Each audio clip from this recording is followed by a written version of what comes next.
lắm khua ni bằng bar pha mi asilo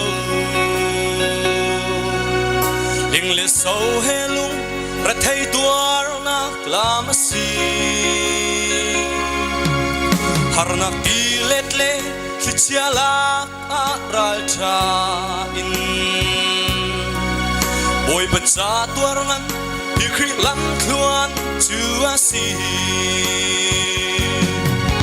mi tam pi an sam an zul khâu lo ôi bật phía mi lắm khluan hi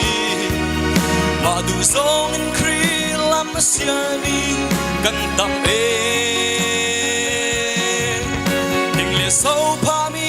lắm chu kan chia li bằng bar pa mi lo kan su vài lắm trăng à pan ding zum tu kan lo mi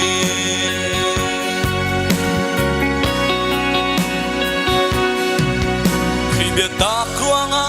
khi lẽ ren he an ren mi bol le sai lat song an nan nak lam har man se alo in pathian o chani nan nun cha adong nak thong tu chung kar nun tiang an thleng mi tam pi an sam an sul khong lo boy pa fial mi lam khuan hi ma du zong an kri lam na sial mi kan tam e english so pa mi lam chu kan chiali bằng bar pha mi lo kan su vài lam tram a pan ding sum tu kan lo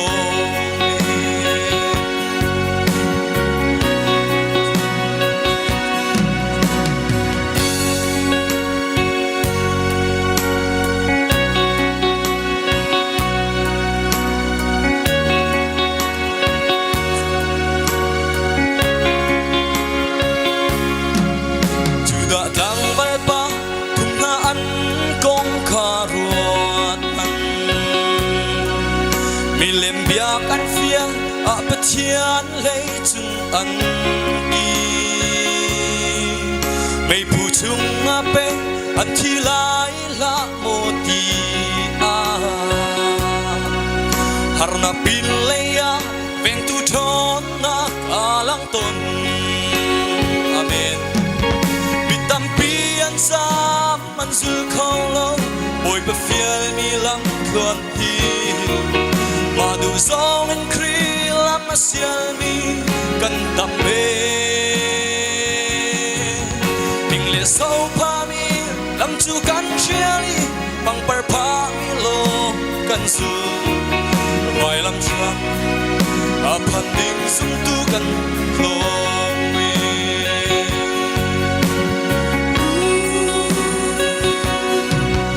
oi bazaral cha in a dear zum tu na chu per chung le thom chu mei pu chian dei lat song mi a beng ton nai pathian ku cha a lang ton chu chu kri cha pe nak lang thuan chu a si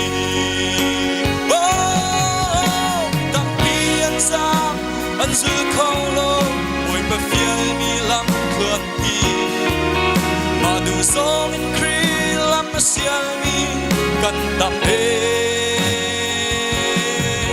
ding le so pa mi lam chu kan chiali bằng par pa mi lo kan su vai lam trăng a pan ding sum tu kan lo mi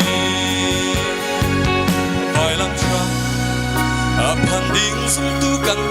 lo oi pan ni sum parang chago se